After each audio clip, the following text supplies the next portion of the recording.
प्रियंका चौधरी विधायक बाड़मेर, अरुण चौधरी जी विधायक पचमंदरा, छोटू सिंह जी भाटी विधायक जैसलमेर एवं हमारे जिला अध्यक्ष जैसलमेर और बाड़मेर, बालोतरा, हमारे मदन जी राठौर, हमारे राज्यसभा के सांसद शंकर सिंह जी राजपुरोहित साहब, मैं बाड़मेर जैसलमेर के गांव ढाणी ढाणी से आए मेरे पूजा योग बुजुर्गों, नौजवान दोस्तों और इतनी बड़ी संख्या में आई माता बहनों, आप सभी को मैं नमन करता हूं, आपका वंदन करता हूं, आप सभी को प्रणाम करता हूं। मित्रों, मैं बताना चाहता हूं कि हमारे देश के यशस्वी प्रधानमंत्री नरेंद्र मोदी जी ने इस राजस्थान की धरा पर पूरे प्रदेश की जनता की ओर से बहुत बहुत स्वागत और अभिनंदन करता हूं। और मैं आपसे कहना चाहता हूं, हमारे देश के यशस्वी प्रधानमंत्री नरेंद्र मोदी जी ने के नेतृत्व में देश के बहुआयामी विकास हो रहा है। विज्ञान हो या स्वास्थ्य हो या फिर आधारभूत ढांचा हो, विकास हर क्षेत्र में भारत ने अतुलनीय विकास इन 10 सालों में किया है। स्वास्थ्य के क्षेत्र में अगर हम बात करें, हमारे देश के यशस्वी प्रधानमंत्री जी ने देश में अस्पताल सेवाओं, स्वास्थ्य सेवाओं को विकास का ऐतिहासिक कार्य किया है। पिछले 10 सालों में 15 नए एम्स खोले गए, जबकि 2014 से पहले सिर्फ 7 एम्स देश के अंदर थे।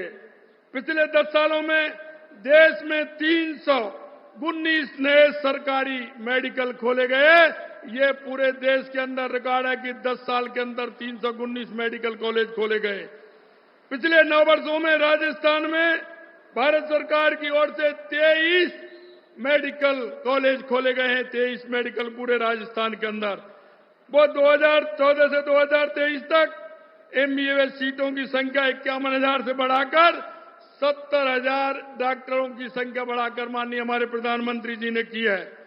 देश भर में 10,000 से ज्यादा प्रधानमंत्री जन औषधि केंद्रों को आमजन की सस्ती दवाओं के लिए माननीय प्रधानमंत्री जी ने खोला है, क्योंकि यह सीमावर्ती क्षेत्र है।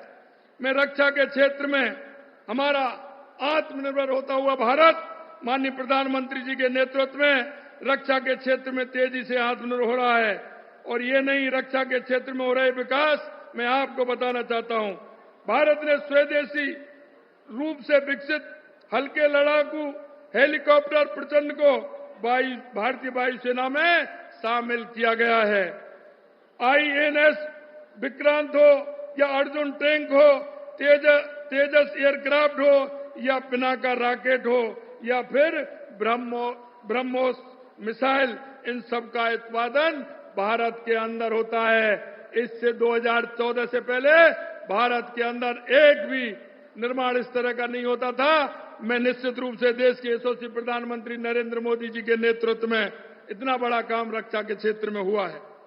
हमारे प्रधानमंत्री जी के फैसलों से वैश्विक महामारी के बावजूद हम सबसे तेजी से बढ़ती हुई अर्थव्यवस्था 2024 में 2.6% की अनुमानित विकास दर के साथ भारत दुनिया की सबसे तेजी से बढ़ती प्रमुख अर्थव्यवस्थाओं में से एक है।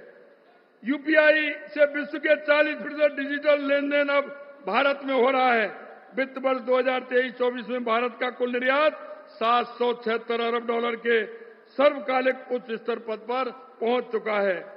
प्रधानमंत्री मुद्रा योजना में 25.5 लाख करोड़ के 43 करोड़ से अधिक ऋण स्वीकृत हो चुके हैं।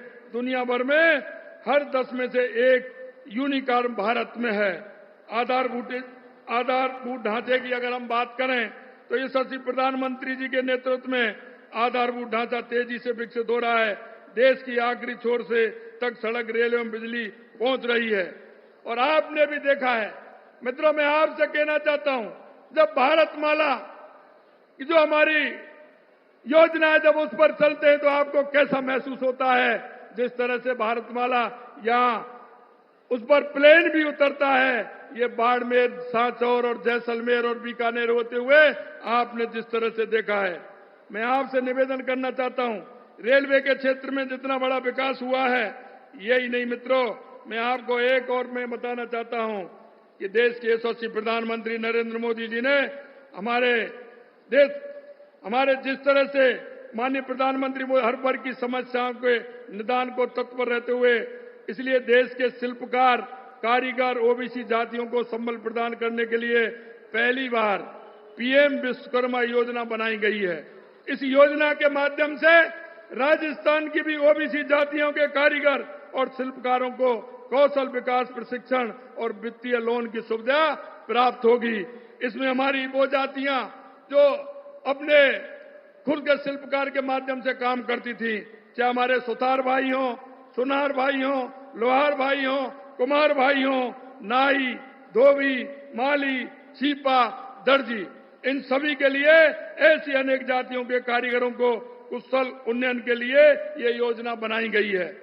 प्रशिक्षण प्राप्त करने के पश्चात 15,000 रुपए उन्नत किस्म के औजार खरीदने के लिए इसमें दिलवाए जाते हैं। और यही नहीं, अपना व्यापार बढ़ाने के लिए पहले 1 लाख और उसके पश्चात 2 लाख यानी कि कुल 3 लाख रुपए वित्तीय लोन अल्प ब्याज पर कारीगर प्राप्त करके लाभ ले सकते हैं। यही नहीं मित्रों, हमारा जिस तरह से, मैं आपको कहना चाहता हूं, हमारा जिस तरह से राजस्थान के अंदर हमारे लघु उद्योग हैं, उन लघु उद्योगों को बढ़ाने का काम देश के यशस्वी प्रधानमंत्री नरेंद्र मोदी जी द्वारा किया गया है। मैं आपसे इतना ही कहना चाहता हूं, हमारी सरकार को आए हुए लगभग 4 महीने हुए हैं। हमको 90 दिन का काम मिला था क्योंकि आचार संहिता लग गई थी। मैं आपको कहना चाहता हूं, चाहे वो हमारी कोई भी योजना हो, हमने उन योजनाओं को जो हमारे संकल्प पत्र में लिया था, हमने 40 से 45% तक 90 दिन में हमारी उन योजनाओं को पूरा करने का काम किया है। मैं निश्चित रूप से माननीय हमारे यशस्वी प्रधानमंत्री नरेंद्र मोदी जी को मैं धन्यवाद देना चाहता हूं कि उन्होंने राजस्थान की वो समस्या जो राजस्थान में सबसे ज्यादा है, पानी की समस्या, उस पानी की समस्या को पूरे राजस्थान के अंदर अगर सरल करने का काम किया है। हमारा या मध्य प्रदेश हो या हमारा हरियाणा हो या हमारे यहाँ की योजनाएं हो, उन सभी योजनाओं को बढ़ाने का काम देश के यशस्वी प्रधानमंत्री नरेंद्र मोदी जी ने किया है। मैं आपके माध्यम से माननीय प्रधानमंत्री जी को बहुत बहुत शुभकामना देना चाहता हूं, धन्यवाद देना चाहता हूं कि राजस्थान की इस प्यासी धरती को पूरे उत्तर से लेके पश्चिम से लेके पूरब से लेकर के दक्षिण तक पूरा काम पानी की योजनाओं को बनाने के लिए किया है। मैं आपकी तरफ से, राजस्थान की सरकार की तरफ से, राजस्थान के जन जन की तरफ से मैं आपको बहुत बहुत धन्यवाद और साधुवाद देना चाहता हूं। और मैं अंत में इतना ही कहना चाहता हूं मित्रों कि हमारा जो विकास है, हमारी जो मोदी जी की गारंटी है, और गारंटी ये नहीं, पूरा होने की गारंटी। जब ही तो कहते हैं सपने नहीं हकीकत बुनते हैं, और तभी तो लोग मोदी जी को चुनते हैं। आप सभी को बहुत बहुत धन्यवाद। जय हिंद, जय भारत।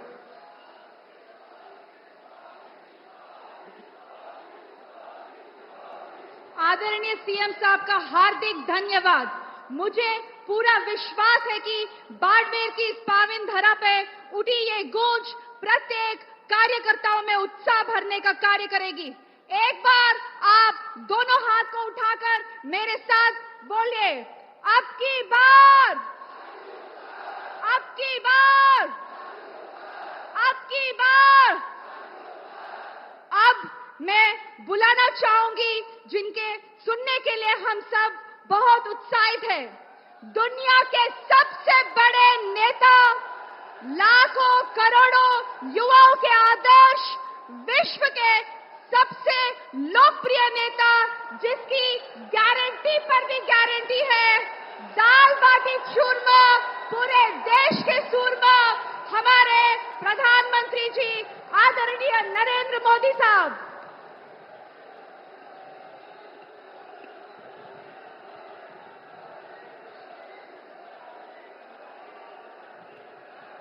भारत माता की, भारत माता की, भारत माता की। राम राम साहब। शक्ति और भक्ति परिचायक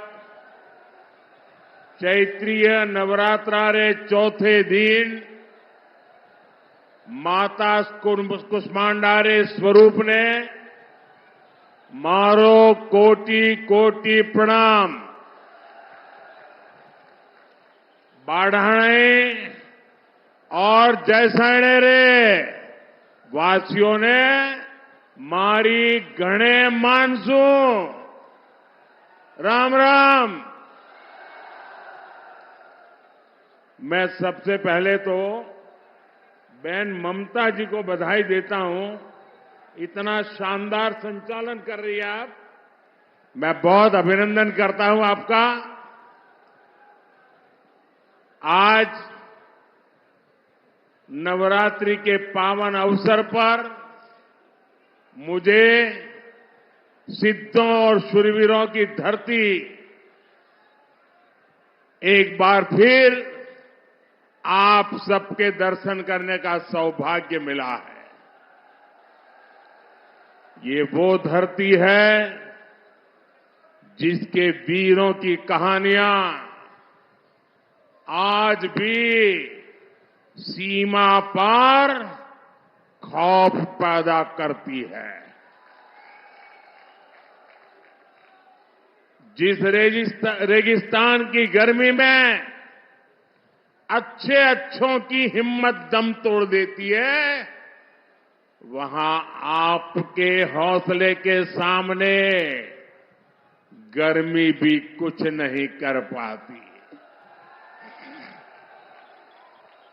ये जन सैलाब, ये जन समर्थन बताता है बाड़मेर की जनता बीजेपी को भरपूर आशीर्वाद देने का संकल्प ले चुकी है। इस चुनाव में आपका एक एक वोट विकसित भारत की नींव मजबूत करेगा। ये चुनाव दल का नहीं, देश का चुनाव है। इसलिए आज पूरा देश कह रहा है 4 जून 400 पार। 4 जून और मालानी की यही पुकार। फिर एक बार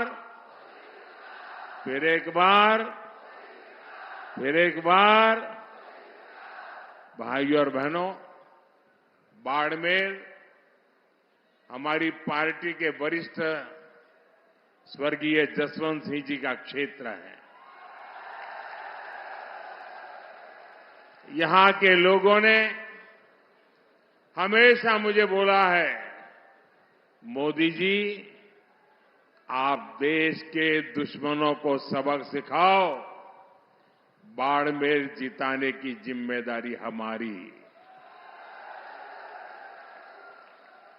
आप इस बार भी पहले से ज्यादा वोटों से बीजेपी को जिताएंगे, ये मेरा पक्का विश्वास है।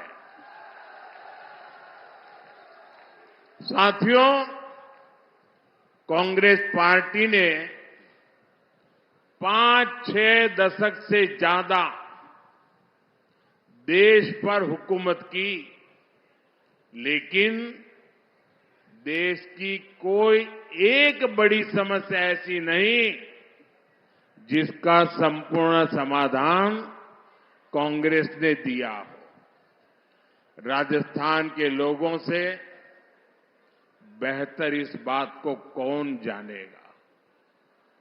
जिस राजस्थान के लोगों ने देश को अपने लहू से सींचा, उस राजस्थान को कांग्रेस पार्टी ने पानी के लिए प्यासा रखा। मेरी माताएं बहनें तपती गर्मी में रेतीले धोरों पर सिर पर घड़े रखकर कोस कोस चलकर पानी लेने जाती थी। हमारी बहनें यहां कहती थी, घी ढुले तो मारो कुछ न जासी, पानी ढुले मारो सब कुछ जासी।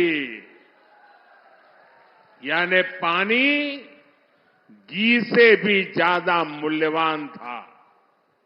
लेकिन 70 साल तक किसी ने इन माताओं बहनों की नहीं सुनी। जब आपने आपके बेटे मोदी को सेवा करने का मौका दिया, मैंने जल जीवन मिशन शुरू करके इस त्रासदी को खत्म करने का बीड़ा उठाया। जल जीवन मिशन से हमने राजस्थान के 50 लाख घरों तक पानी पहुंचाया है। लेकिन जितने दिन राजस्थान में कांग्रेस सरकार रही, उसने जल जीवन मिशन में भी जमकर भ्रष्टाचार किया। कांग्रेस ने राजस्थान तक पानी लाने के लिए ईआरसीपी परियोजना भी पूरी नहीं होने दी। वहीं हमारे भजनलाल शर्मा जी की सरकार ने 100 दिन के भीतर ही ईआरसीपी परियोजना को पास करवाया है। हरियाणा से पानी का समझौता भी हो गया है और हम लोग तो चाहे राजस्थान हो या चाहे गुजरात हो, हम लोग तो लाखा बंजारा को अपना आदर्श मानने वाले लोग हैं।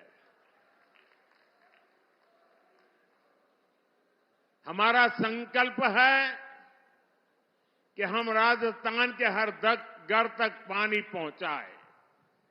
साथियों, कांग्रेस की सोच ही विकास विरोधी है।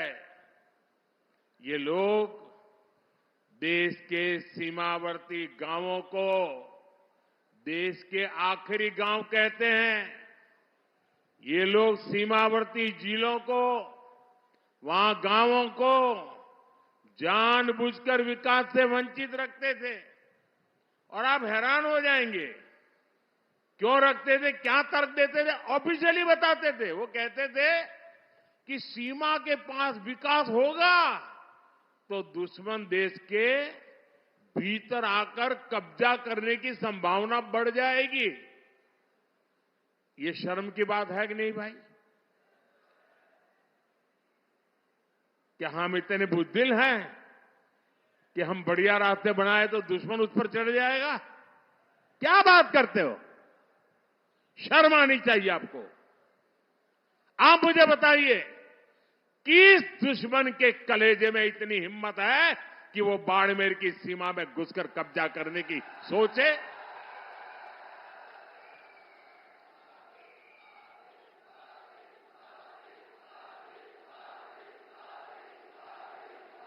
है हिम्मत किसी में? भाइयों बहनों, हम सीमावर्ती इलाकों को, सीमावर्ती गांवों को आखिरी गांव नहीं, देश का प्रथम गांव मानते हैं। हमारे लिए देश की सीमा यहां पूरी नहीं होती है। हमारे यहां से देश शुरू होता है। आज अगर देश में 4 करोड़ गरीबों को पीएम आवास मिले हैं, तो मेरे बाड़मेर को भी 2.25 लाख गरीबों को पक्के आवास का लाभ मिला है। भाजपा सरकार देश की आखिरी सीमा तक सड़कें और हाईवेज बना रही है। हमने बाड़मेर में मेडिकल कॉलेज भी खोला है। आज सीमावर्ती बाड़मेर में 72,000 करोड़ रुपए लागत की रिफाइनरी शुरू होने जा रही है। और मेरे बाड़मेर के भाई बहन सुनिए, अगर यहां कांग्रेस की सरकार न होती तो मेरे दूसरे टर्म में ही मैं आकर उद्घाटन कर जाता। लेकिन कांग्रेस ने ऐसे ऐसे रुकावटें डाली, लेकिन मैं आपको गारंटी देता हूं, मेरे तीसरे टर्म में मैं रिफाइनरी का उद्घाटन करने जरूर आऊंगा।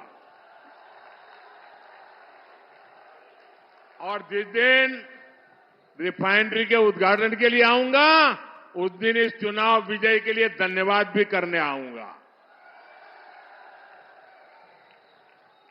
आने वाले समय में इस इलाके में रोजगार के अवसर पैदा होंगे, युवाओं के लिए नए रास्ते बनेंगे।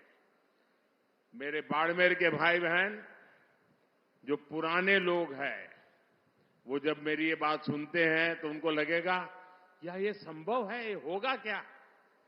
स्वाभाविक है कि ऐसी मुसीबतों में उन्होंने जिंदगी गुजारी है। यहां से पलायन होना बहुत स्वाभाविक था। मां बाप भी बच्चों को कहते थे, भाई कहीं और चले जाओ, यहां रह के क्या करोगे, वो दिन थे। ऐसा ही हाल कच्छ का था। मैं गुजरात का अनुभव बताता हूं आपको। कच्छ का भी हाल ऐसा ही था। लेकिन 2001 के भूकंप के बाद गुजरात के लोगों ने मुझे सेवा का मौका दिया।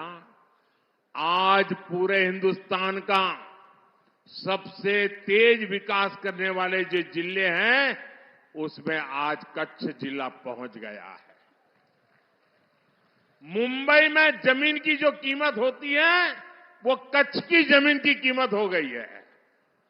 अगर कच्छ बदल सकता है तो बाड़मेर बदल सकता है कि नहीं बदल सकता है?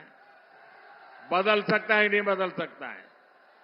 मैं ये करके आया हूं और इसलिए मैं गारंटी देता हूं, ये भी मैं करके रहूंगा। यहां के एयरपोर्ट में भी पिछली सरकार ने जमकर रोड़े अटकाए थे। अगर कांग्रेस ने बेवजह ब्रेक न लगाया होता तो यहां का एयरपोर्ट 2 साल पहले ही चालू हो जाता।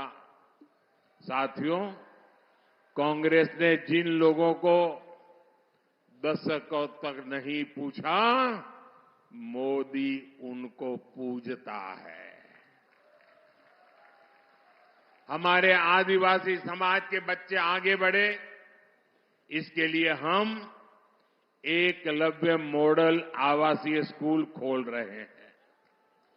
आदिवासी समाज को सिकल सेल एनीमिया से मुक्ति दिलाने के लिए हम अभियान चला रहे हैं। भाजपा ने आदिवासी समाज को सम्मान दिलाने के लिए देश को पहली महिला आदिवासी राष्ट्रपति दी है।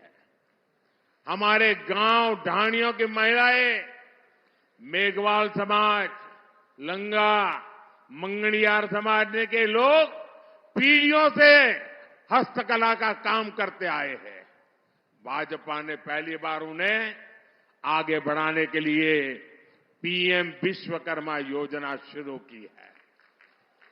अपनी मेहनत से रेत में भी फसल उगाने वाले यहां के किसानों को भी कभी किसी ने नहीं सराहा। आज हम किसानों के सीधे उनके खातों में पीएम किसान सम्मान निधि भेज रहे हैं। किसानों की आय बढ़े, इसके लिए हम मोटे अनाजों को श्री अन्न को पूरी दुनिया में प्रमोट कर रहे हैं। ये हमारा बाजरा कोई पूछता नहीं था, सिर्फ हम गांव के लोग खाते थे। आपको जानकर के खुशी होगी, अभी मैं जब अमेरिका गया तो अमेरिका ने राष्ट्रपति ने अपने घर में व्हाइट हाउस में बड़ा भोज रखा था, लेकिन मजा देखिए, उस भोज में जितनी चीजें खाने के लिए बनाई थी वो हमारे मोटे अनाज में से बनाई थी, हमारे बाजरे, हमारा ज्वार उसमें से बनाई थी।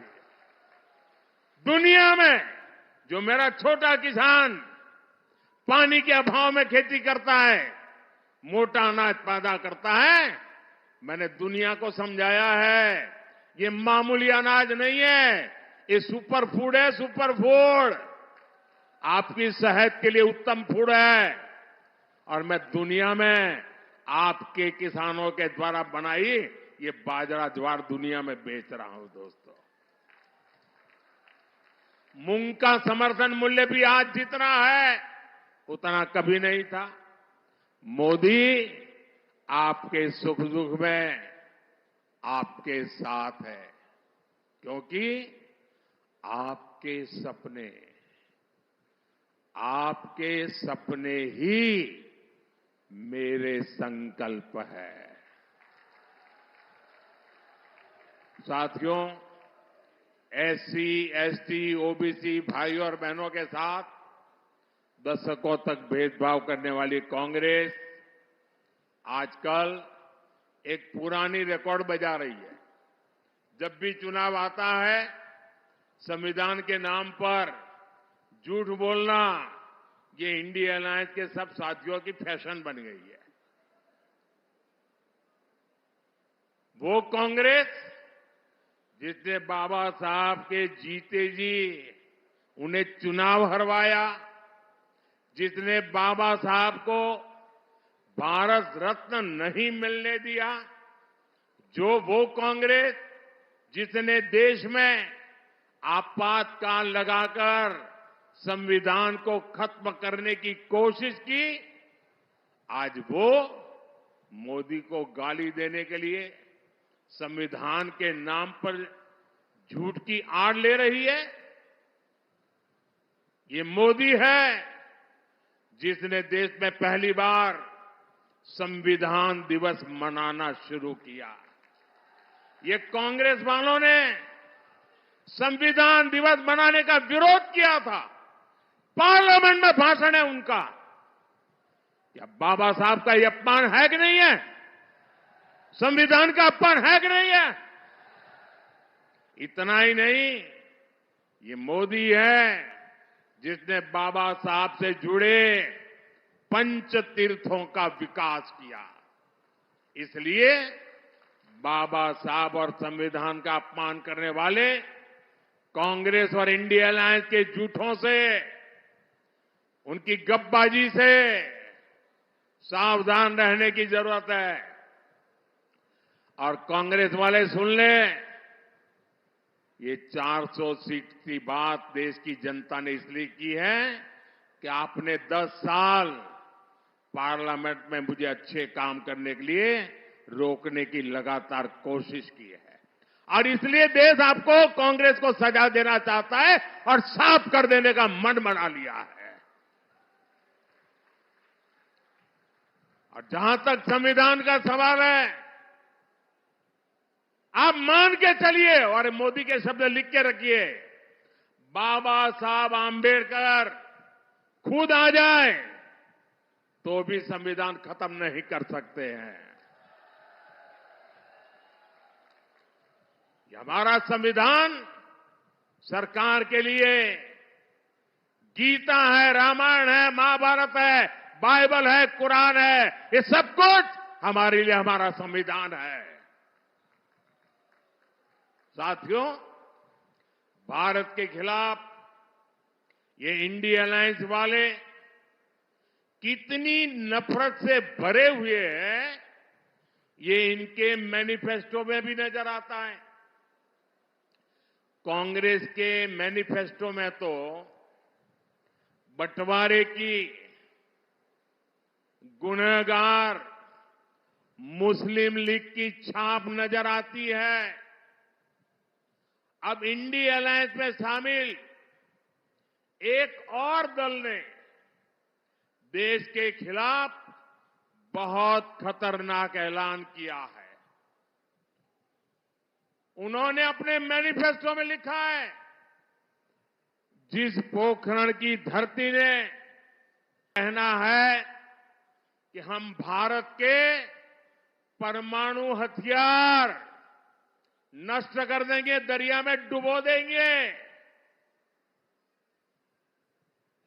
भारत जैसा देश जिसके दोनों तरफ पड़ोसियों के पास परमाणु हथियार हो, क्या उस देश में परमाणु हथियार समाप्त करना, इसकी सोच ये समाप्त करना चाहता है इंडी अलायंस?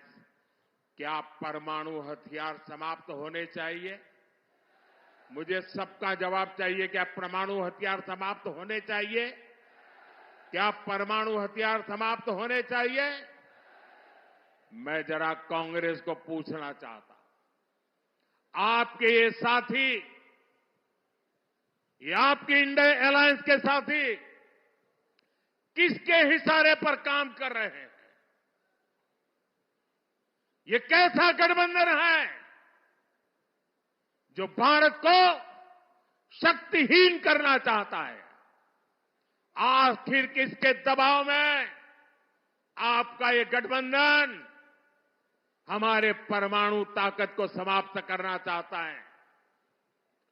एक तरफ मोदी भारत को शक्तिशाली राष्ट्र बनाने में जुटा है, वहीं इंडी गठबंधन वाले भारत को कमजोर देश बनाने का ऐलान कर रहे हैं। माता तनोट राय की धरती के लोग क्या इसे स्वीकार करेंगे? कमजोर देश आपको मंजूर है? शक्तिहीन देश आपको मंजूर है? क्या ऐसा सोचने वालों को सजा देंगे? इस चुनाव में सजा देंगे? कमल पर वोट दबा करके उनको सजा देंगे? और इसलिए पूरे देश के लोगों को इंडी गठबंधन से सतर्क रहने की जरूरत है। साथियों, जिस भारत मां के लिए हम अपने जीवन की परवाह नहीं करते, ये कांग्रेस पार्टी उसे सिर्फ एक जमीन का टुकड़ा मानती है। और इसलिए कांग्रेस के राष्ट्रीय अध्यक्ष राजस्थान की वीर भूमि में आकर कहते हैं कि मोदी ने कश्मीर से 370 हटाया तो राजस्थान से उसका क्या लेना देना, क्या वास्ता? यहां आकर के बोल के गए। ये राजस्थान की राष्ट्रभक्ति पर ऐसा सवाल करने की हिम्मत करते हैं?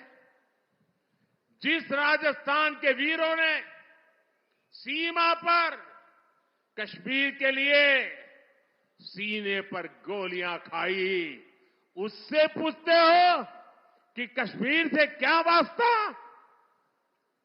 इस बाड़मेर के सपूत भीखाराम मुंड ने करगिल युद्ध में अपना बलिदान दे दिया था।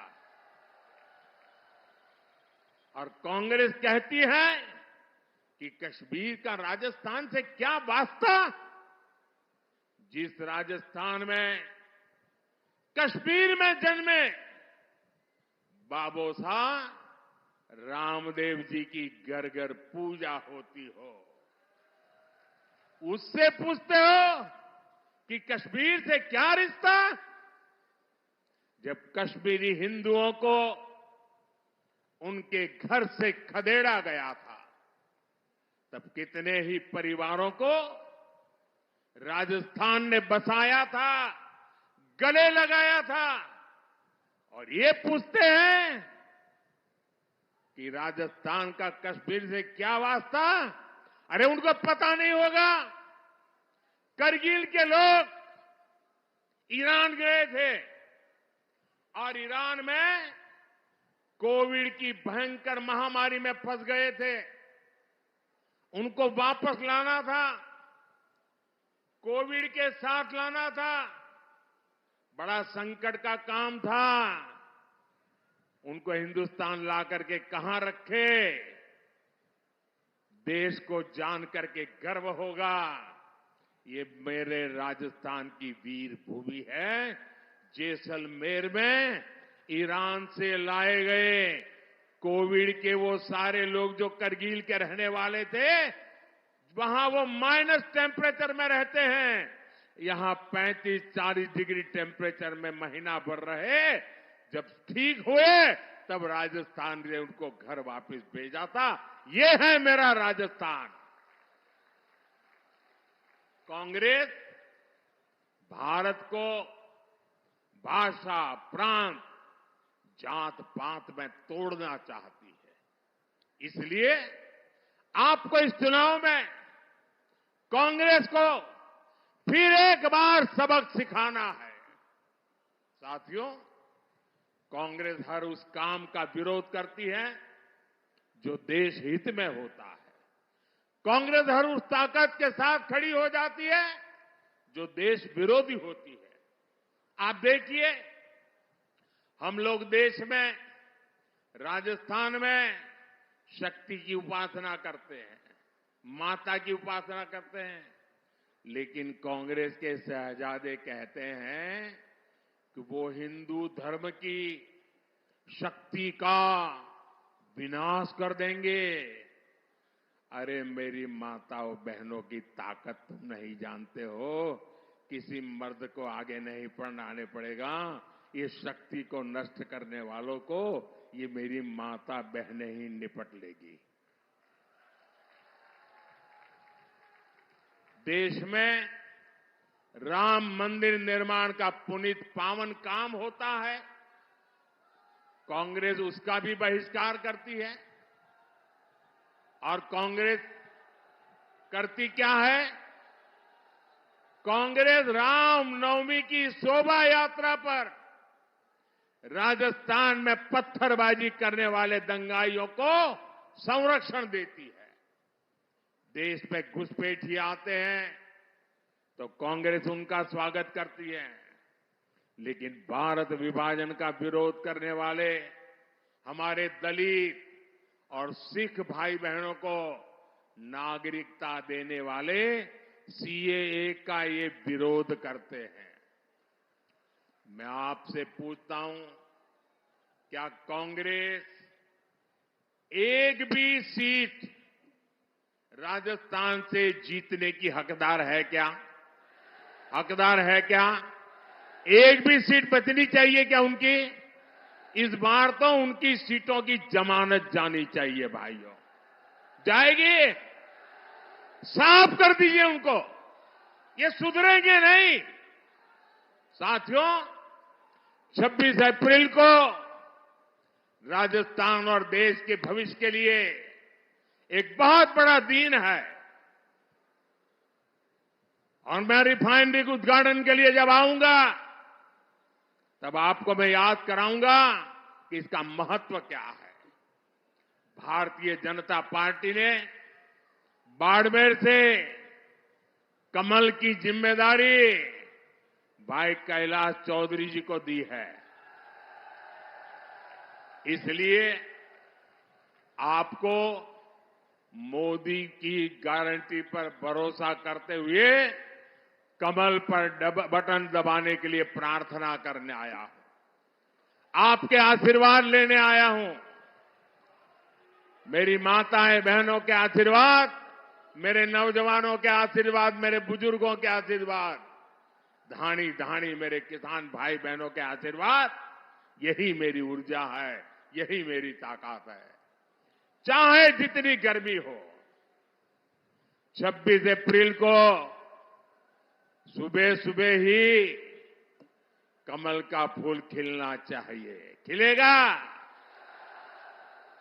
और इसलिए मेरा अनुरोध है, पहले मतदान फिर जलपान, पहले मतदान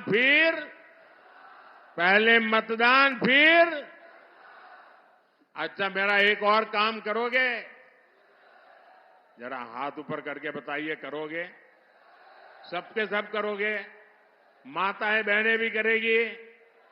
देखिए, पहले तो मैं राजस्थान में बहुत घूमा हूं, सब दूर जाता था, संगठन का काम करता था, इन सबके साथ कंधे से कंधा मिलाकर के काम किया है। लेकिन अब आपने इतना काम दिया है कि मैं सब जगह पे जा नहीं सकता हूं। तो मेरा एक काम करोगे? घर घर जाकर बताइएगा कि अपने मोदी बाड़मेर आए थे और मोदी ने आपको प्रणाम कहा है। मेरा प्रणाम पहुंचा दोगे? हर परिवार में मेरा प्रणाम पहुंचाओगे? हर माता बहन को मेरा प्रणाम पहुंचाओगे? हर बुजुर्ग को मेरा प्रणाम पहुंचाओगे?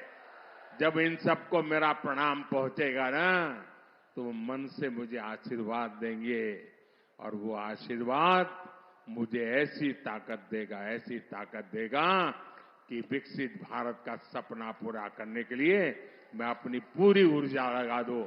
मेरे साथ बोलिए, भारत माता की, भारत माता की, भारत माता की। बहुत बहुत धन्यवाद।